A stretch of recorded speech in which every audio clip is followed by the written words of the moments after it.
power-tripping cop shoves a pregnant woman to the ground, sneering at her distress. He's unaware of one critical detail. Her ride, a matte black Audi pulling up right now, is driven by her brother, Jason Statham. The afternoon sun cast a warm, golden glow over the historic brick-lined streets of Boston's North End. The air smelled of roasted coffee beans and a faint, salty breeze from the harbor, a portrait of urban tranquility. It was the kind of place where trouble felt like a foreign concept. But trouble doesn't need an invitation. Ava, a graphic designer in her early 30s, walked with the slow, deliberate grace of late pregnancy. Her hand rested gently on her 8-month baby bump, a serene smile on her face. She had just left a boutique cafe with a chilled organic berry smoothie, its vibrant red a stark contrast to her simple, cream-colored linen dress. She was waiting on the corner for her older brother, Jason, to pick her up after his business meeting across town. As she stood minding her own business, a police cruiser screeched to a halt at the curb, its tires protesting loudly against the asphalt. The officer who emerged, Rex Boone, carried himself with an air of unearned authority. He was built like a bulldog, his uniform stretched tight across his broad chest, and a pair of expensive, non-regulation aviator sunglasses masked his eyes. Boone had a reputation, a thick file of complaints that had been skillfully buried by the department's bureaucracy. "You there," he barked, his voice a low growl that cut through the peaceful ambience. Ava blinked, startled. "Me? Yeah, you. What are you doing just standing there? This isn't a lounge." "I'm just waiting for my brother to pick me up." "Officer," she replied calmly, her tone even and respectful. Boone swaggered closer, looking her up and down with a contemptuous smirk. "Sure about that. We've had reports of suspicious individuals casing the jewelry store on this block." He gestured vaguely with his thumb toward a shop 50 feet away. Ava took a steadying breath, refusing to be intimidated. "I think you must be mistaken. I was just in that cafe." He stepped into her personal space, his shadow falling over her. "I don't like your tone," he snapped, the pretense of a legitimate inquiry gone. "You got some ID on you?" Slowly, not wanting to make any sudden moves, Ava reached into her purse and handed him her driver's license. He barely glanced at it. "What's your brother's name?" "Jason." "He's—" "Don't care." Boone cut her off, handing the ID back. "You're stalling for time." His aggression was escalating without reason. "Officer, I assure you I haven't done anything wrong," Ava said, her voice firm but still polite. "Don't get smart with me." Boone suddenly shouted, loud enough to make a couple walking by turn and stare. He was enjoying the audience. Instinctively, Ava took a step back, her hand tightening protectively over her belly. Boone saw it as a challenge. He grabbed her arm. "You resisting?" he snarled. "Let go of me," she said, trying to pull her arm free. He scoffed. "Yeah, maybe that baby will have better manners than its mother." And then, using her momentum against her, he gave her a hard shove. Ava cried out as she lost her balance, stumbling backward. She fell hard onto the unforgiving concrete. The red smoothie exploded across the sidewalk like a splash of blood. Her purse skidded away. Onlookers gasped in horror. A man started to move forward, but froze when Boone's hand drifted menacingly toward his holster. Boone looked down at her, not with concern, but with a sneer of triumph. "Next time, follow directions," he said coldly, turning back to his cruiser. He had made his point. He had asserted his dominance. And he had just made the biggest mistake of his life. Before Boone could even touch the handle of his car door, a low, predatory growl filled the air. It was the sound of a high-performance engine. A matte black Audi Q8 glided to a silent, perfect stop directly behind the police cruiser. It wasn't flashy, but it radiated an aura of immense power and precision. The driver's door opened, and Jason Statham emerged. He wasn't the movie star. He was the brother. At 60, his presence was more formidable than ever, a solid block of granite carved into human form. He wore a simple gray Henley that failed to conceal the coiled muscle beneath, dark tactical pants, and worn leather boots that seemed fused to the pavement. His eyes, sharp and analytical, took in the entire scene in a fraction of a second. He saw the horrified faces of the crowd. He saw the sneering cop. And then he saw Ava on the ground, clutching her stomach, her face pale with shock and pain, the red stain on the sidewalk beside her. The world seemed to fall silent. The air crackled, growing heavy and cold. Boone turned, his bravado still intact. "What, you a ride? Tell your girl to learn some respect next time." Jason said nothing. His gaze was locked on Ava.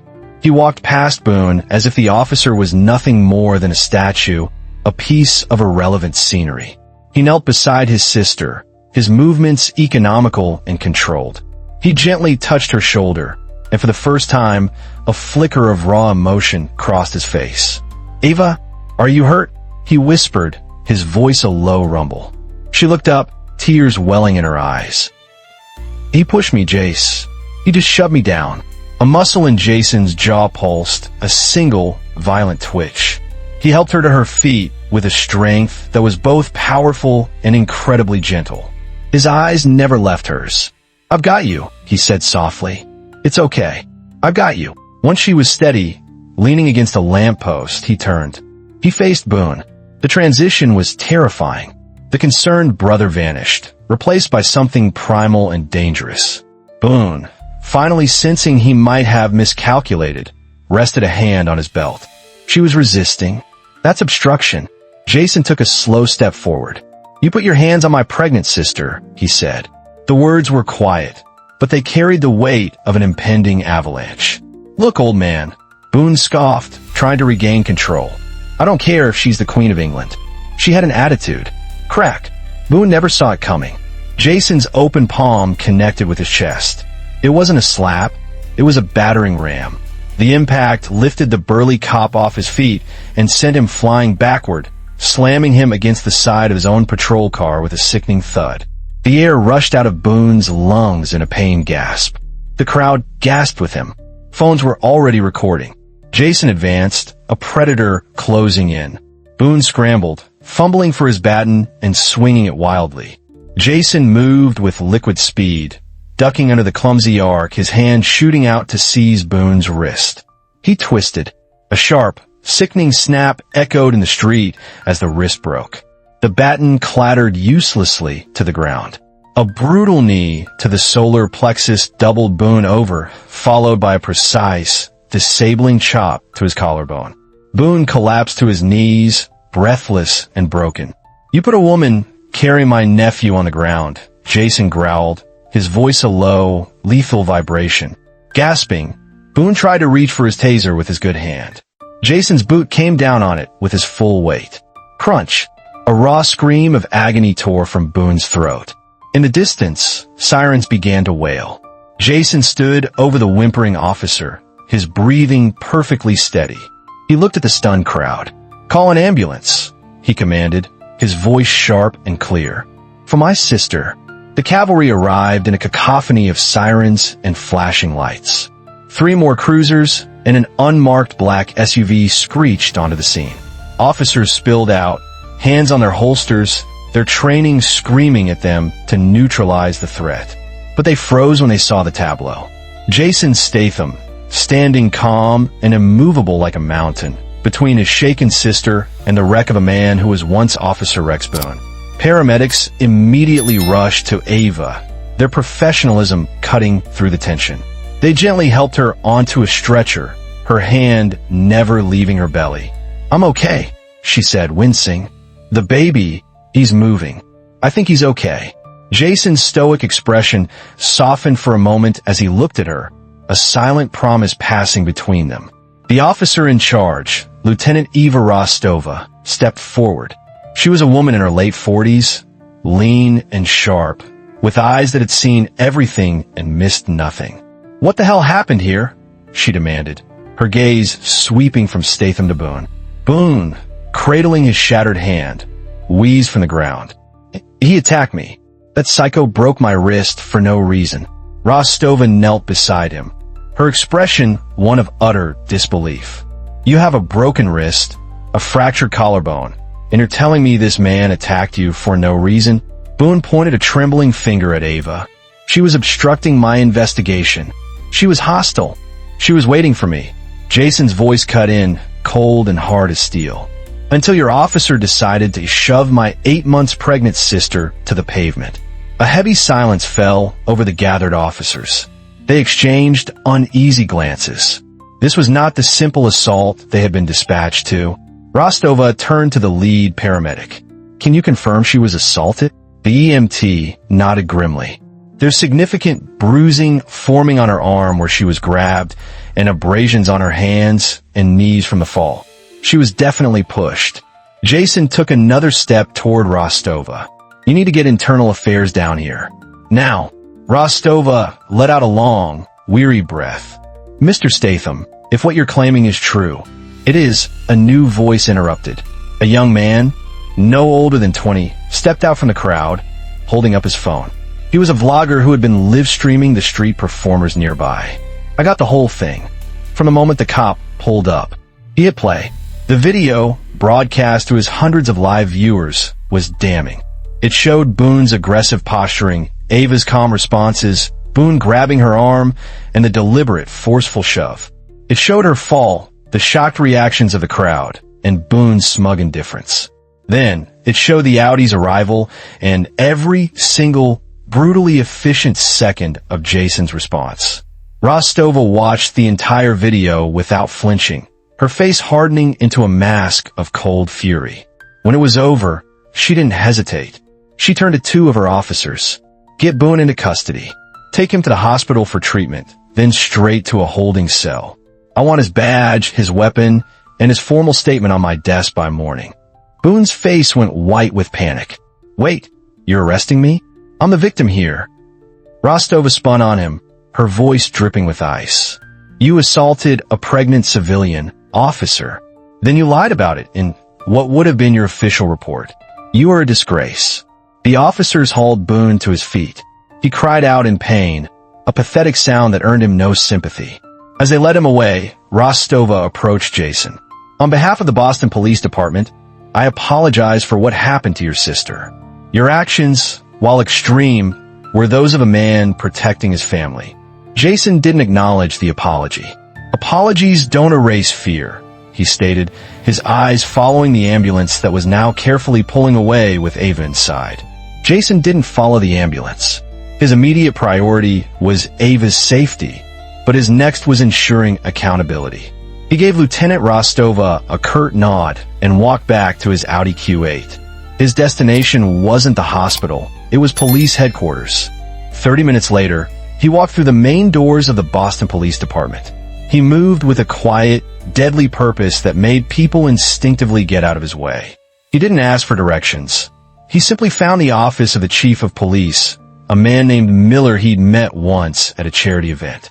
Chief Miller, a heavy-set man with tired eyes, was on the phone, his face grim. He looked up as Jason entered, and his expression shifted from weary to alarmed. He quickly ended his call. "Mr. Statham, I was just briefed by Lieutenant Rostova. I was about to call you. I am profoundly sorry about what happened to your sister." Jason walked to the chief's large oak desk and tossed a small object onto its polished surface. It was Rex Boone's nameplate, which had been knocked off his uniform during the scuffle. "That's not a police officer," Jason said, his voice low and controlled. "That's a predator who wears a uniform for camouflage." Miller nodded slowly, his eyes fixed on the nameplate. "We've suspended him without pay, pending a full investigation. I assure you, we are taking this with the utmost seriousness. Charges of assault and abuse of authority are already being drafted." "I don't want it taken seriously," Jason said, leaning forward, his hands flat on the desk. "I want it used as an example. I want full exposure. No quiet resignation, no buried report. I want every cop in this city to see that video and know that there are consequences." Miller swallowed hard. The political fallout would be immense. But looking into Jason's unblinking eyes, he knew this was not a request. "It's already going public," Miller admitted. "The vlogger stream has millions of views. It's the #1 trending topic online." "Good," Jason said, straightening up. "Because there are men who wear badges like shields to protect the innocent. And there are men who use them like weapons to feel powerful." He paused, his gaze boring into the chief. I've worked with both types all over the world. The second kind, they don't deserve a second chance to dishonor the first. Miller knew this was a defining moment for his department. You have my word, Mr. Statham. He will be prosecuted to the fullest extent of the law. Jason held his gaze for a long moment, then turned and walked out of the office without another word. The message had been delivered. Now, he could go to his sister. Back at the hospital, Ava was resting in a private room, and 4 was in her arm, and a fetal monitor beeped with a steady, reassuring rhythm beside her. Her eyes fluttered open as Jason walked in. He sat in the chair beside her bed, took her hand, and for the first time that day, his entire body seemed to relax. "The baby's okay," she whispered, a soft smile touching her lips. "They said he's a fighter." A hint of emotion cracked Jason's steely composure. "Just like his aunt," he murmured, squeezing her fingers. "You didn't have to fight him, you know," she said gently. "You could have just let the system handle it." Jason leaned in closer, his expression resolute. "Sometimes the system needs a push." He crossed a line. "I'm the system when the system fails."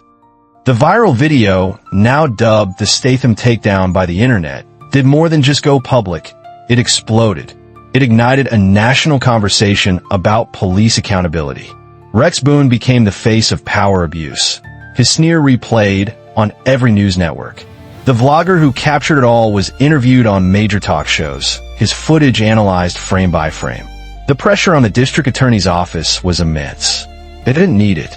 The evidence was so clear, so irrefutable, that the prosecution was swift and merciless.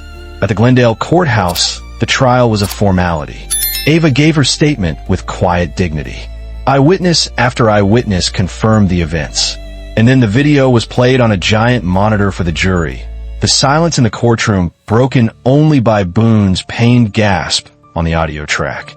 Rex Boone's defense attorney tried to argue that Statham's response was disproportionate, that Boone was the real victim of a violent assault. The prosecutor simply replayed the first half of the video, the part before Jason arrived. "This," she said, pointing to the image of Boone shoving a pregnant Ava to the ground, "is where the crime occurred. Everything that followed was a consequence." The jury needed less than 2 hours. Guilty on all counts, aggravated assault, battery, and official misconduct.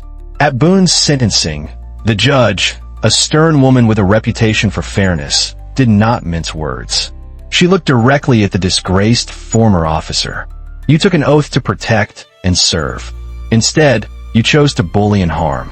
You targeted a woman in her most vulnerable state, not because she was a threat, but because you felt powerful doing so. You have disgraced the uniform, and you have dishonored every good officer who puts their life on the line every day with integrity." The sentence came down like a hammer. 3 years in state prison for the aggravated assault. Permanent revocation of his police certification. Mandatory year-long anger management and de-escalation therapy upon release. And a lifetime restraining order, barring him from ever coming within 500 feet of Ava or her family. As the gavel slammed down, Boone's head dropped in defeat. Justice, carried on the back of a viral video and a brother's fury, had arrived. Weeks later, a fragile peace had settled over Jason's secluded home in the hills outside the city. The media frenzy had died down, replaced by the gentle rustling of leaves in the autumn wind. Ava sat on a comfortable swing on the back porch, gently rocking. Her baby bump was more pronounced, and the healthy, vibrant glow had returned to her cheeks. She looked serene, a painful chapter now closed. Jason came out onto the porch, carrying 2 steaming mugs of herbal tea. He handed one to her and sat in the chair beside the swing, the silence between them comfortable and deep. "You know," she said quietly, breaking the silence, "what you did, it started a real conversation. They're reviewing use of force policies in 3 different states because of it." "Good," he replied simply. "Lines have to be drawn." She looked down at her belly, where a tiny foot was currently pressing against her side. She smiled. "When the baby is old enough to ask what kind of man his uncle is, what should I tell him?" A faint, rare smile touched Jason's lips. You'll tell him his uncle once broke a corrupt cop in half on a Boston sidewalk. Ava laughed, a clear, happy sound. Maybe the edited version. She grew serious again. I'll tell him that his uncle is the strongest man I know. Not because of his fists, but because he protects what matters. Always. They sat together as the sun began to set, painting the sky in shades of orange and purple. A small bird landed on the porch railing, chirped a single, clear note, and flew away. The storm had passed. The scars would remain, a reminder of the fragility of peace, but they were no longer open wounds. They were a testament to the fact that when darkness encroaches, a protector will always rise. The story of Rex Boone serves as a stark reminder of what happens when power is left unchecked. But what do you think? Was Jason's response justified street justice, or a necessary correction when the system failed? Let us know your thoughts in the comments below. We believe every voice matters in this conversation. And as always, please remember to comment with respect. Thanks for watching, and don't forget to subscribe for more true stories that need to be heard.